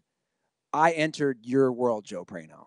Okay. Of battling trolls on an issue or a person. I entered your world with Tiger Woods. Okay. I had no clue I was getting into. Right. So I'm gonna play. You should have. I've been talking about it for months. How did you not know? I don't know. I guess I didn't pay close enough attention. So here's one call. What's up, Joe and Andy? It's Jay from Minnesota, your number one farmer DirtBall. Listening to the calls from the Tiger Woods slurpers, it's just pathetic. It's like, what? It's like the guy comes back and gets. It's like being a fucking Dwight Howard. It's just pathetic. Just do it. Just fucking let go, man. It's fuck. Sad to listen to. And that's all I was trying to say on my tweets. I know you guys are sick of hearing this, but when I battled nonstop, it was the most I've ever battled ever. It was actually a week ago today. Was the notion, which I don't know why people don't understand, the notion that he's back because there's two things in play here. Because he had a 64 and he had his lowest round ever. But my argument is, but he still didn't win. And you know why he didn't win? Because players are better. No. He didn't win because he had his best round ever on Sunday, but he was not consistent through the 4 rounds of golf that make a golf tournament. If he had played better on Thursday and Friday, when he hit a 64 on Sunday, he would have won. But he didn't play better on Thursday and Friday. Why? Because the greatest golfer in history can no longer put together 4 complete rounds of golf. He can be mediocre on Thursday and fantastic on Sunday, and you do not win. There was a time where Tiger Woods played great on Thursday and Friday and Saturday and Sunday and won major tournaments by 12 strokes. And I want to address a lot of people come at me. The same argument. Oh, you love LeBron. You and Prano love LeBron. Guys, how many times am I going to say? One is an individual sport and one is a team sport. End of argument. If you can't understand. LeBron James has made the last 9 NBA finals. Tiger Woods couldn't play 4 consecutive days of good golf. So, well, that's a whole other thing. If you can't understand that one is an individual versus one is a team sport, because LeBron still has to rely on his teammates. Tiger has to rely on no one. No one. If there was a one-on-one competition in the NBA, LeBron ain't losing. That's the point. That's the point I just try to make. And again, if you can't understand that, I can't help you because it's basic. It's a basic, easy thing to understand. And that's basically where it ends. And people, again, kept bringing that up to me. You wouldn't stop tweeting about LeBron the last few finals. Yeah. Yeah, because he scored 51 points in the fucking game 1, and his teammate didn't know the score. The equivalent of comparing Tiger Woods to LeBron James is saying Tiger Woods not only shoots a 64 on Sunday, he shoots a 64 on Saturday, on Friday, on Thursday, and then his caddy signs the wrong scorecard and he loses. That's your Tiger Woods LeBron James comparison. That's what it is. He does absolutely everything to win a tournament, and then some guy goes, Why did you write that on the card? That's not even what the fuck happened. Like I lose by default, even though I played better than everybody else, I lose.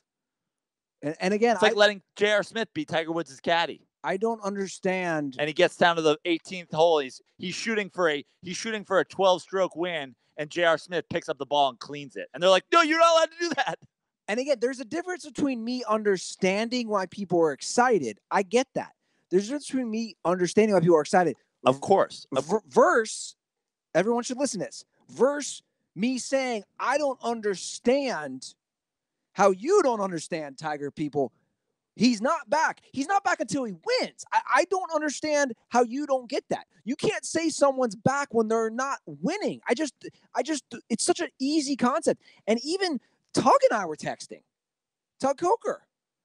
And he said, I want to come on your show to talk golf the next time. And I said, well, Tug, you're going to, and see, and then he got mad at me. He's like, you and Joe, I just think I'm like, well, you're going to have to wait till next season because all the majors are over. And that's another thing I want to bring up real quick. Again, now that I entered this world, these people who want to bring up non-majors, no one who cares. Oh, but hold on. He hasn't won one of those in 5 years. So what are we bringing up? He hasn't won a golf tournament in 5 years. Major, not major, fucking pro-am. But it's just funny. Celebrity tournament, charity event. Yeah, Tiger Woods has not won a golf tournament in 5 years. This show did not exist the last time Tiger Woods won a fucking golf tournament.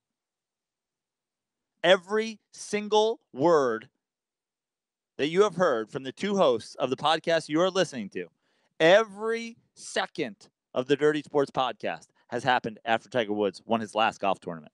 The existence that is inside your ears right now started after Tiger Woods won his last golf tournament.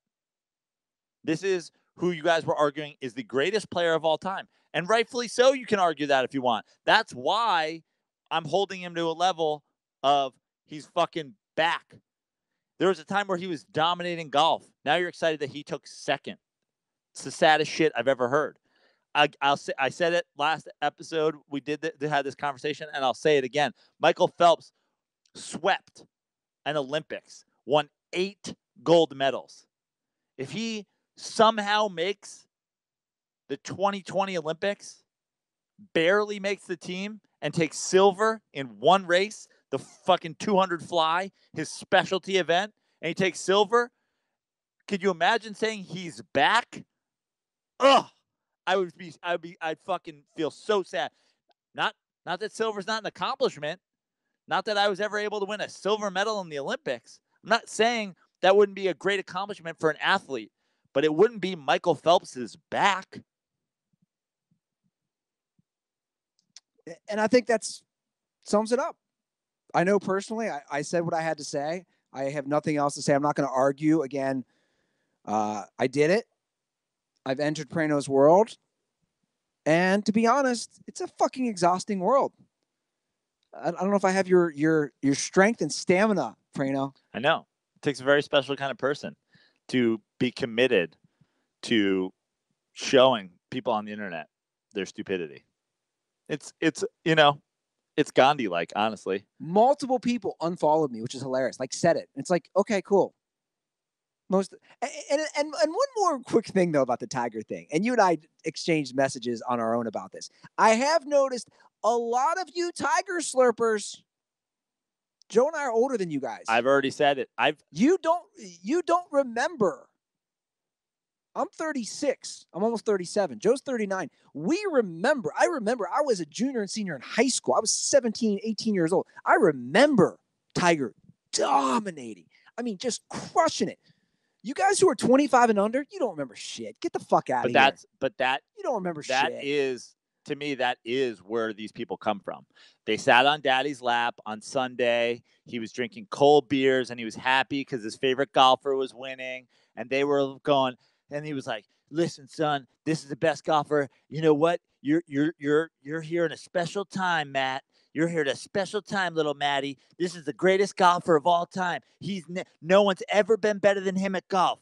Does he have the most major championships ever? No, but he will one day. He will one day. One day he'll beat Nicklaus. He'll beat all of them. He's going to have the most. You sit here, you sit next to daddy, and you watch the best golfer that ever played. And then fucking 15 years later, 10 years removed from his last major, 5 years removed from his last tournament, they want daddy to be right, because daddy now watches golf and he's a little bit angry.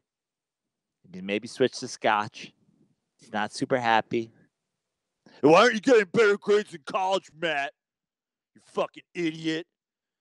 Fucking hate it. He's like, I remember when Tiger was winning. Dad was so happy. I just need Tiger to be back. I just need my relationship with my daddy to be back. This is the analogy. I remember, I'll never forget, I was on a vacation. I was in the first grade. And I remember, and my dad's not an NBA guy at all now, but he used to be. I remember how excited he was talking with some of the other dads. We were in South Carolina at this place we used to go to called Fripp Island. I remember they were having a huge discussion about, it was the Pistons versus the Lakers. But I was too young, you know what I'm saying, Brent? I was 7. I just remember, Isaiah Thomas and Magic Johnson, and they were so into it. It's like I was too young. I can't talk about those. I can talk about Jordan, especially his second three-peat, because I was old enough. I can't talk about those Lakers, Pistons, or Celtics. I can't talk about those teams. It was before my time. I was 7, 8 years old. Yeah. Just like you guys don't know shit about Tiger. Anyway. Those are the calls. 310. Is that the hotline? Yeah, 310-359-8365. Damn, I needed a second. Yeah, and DirtBall Mail. Jesus, you guys know my address. I don't even think I need to say it. Chicago. Tickets are still available. I'm really excited for Chicago. I said that before. I'll say it again. Early September in Chicago, week 1. I've seen some DirtBalls saying that there's a festival there that they might go. They might spend a Saturday. The Wu-Tang is going to be in town, by the way. Oh my God. I don't think I'll be able to see the Wu-Tang because I'll have a show that night. But let me just say one thing. Joe Prano and the RZA in a city together, both performing week 1 of the NFL season, White Sox game, Cubs game, headlining. Was it Friday, Saturday, Sunday? Live podcast Thursday. If you live within fucking 10 hours of Chicago. How are you not there? 10 hours now. Yeah. What's the answer? 10 hours is how long a flight? It's a fucking hour and a half flight. 10-hour drive. If you have one buddy, that's easy. I drive up to Tahoe 8 hours all the time. Fine, make it 8. 8 hours. If you're at 8 hours, what are you not coming for? It's going to be a fucking bonanza. Ruther's convinced me to have multiple nights of savagery, blackout drunkenness. I'm going to eat some fucking wet beef sandwiches, some deep dish pizza. And I'm going to eat some wet beef pussy. Yeah. I'm going to go see 2 stadiums I've never been to before on the Stand Up in Stadiums tour. And then just week 1, NFL, unless they swoop in with a rule that says fucking players have to stand, week 1 about to be litty. He's back. He's back. No Chill's back. Guys, so JoePrano.com has Miller Lite's probably super fresh when you're in the Midwest. Joe's website, JoePrano.com. JoePrano.com, Comedy Bar, the Comedy Bar website. Get your live podcast. Tweet us pics of your. I've already had people do it. Pictures of your purchase for the shows. Picture your purchase for the podcast. Picture your purchase for the ball games. Oh man, we're gonna get banged up. It's lit, fam. Yeah, check it out, guys. Just a couple weeks away. DirtBall Palooza. Anything else you want to push? Nah, JoePrano.com for shows. I'll be up in the Bay Area the last weekend of August, first couple days of September. I'm doing a show in the East Bay on the 31st, Friday the 31st. Saturday, I'll be at the Giants game. Saturday, working on shows Thursday and Saturday in San Francisco. Sunday show in Santa Cruz at the Crow's Nest. So if you're Bay Area Dirtball, hit me up there. Joe Prano on Instagram, Fix Your Life on Twitter, and Chicago. Let's do it. DirtySports.com, at the Dirty Sports on social media, at Andy Ruther. Yeah, guys. Again, if you use those promo codes, the promo codes, again, are always in the description of the podcast. All right, Prano, I think that's it. Let's wrap this bad boy up. Dirtballs, thank you for all the support. Thank you for all the Dirtball fan mail. Love getting that. And most importantly, don't forget, condoms are for pussies.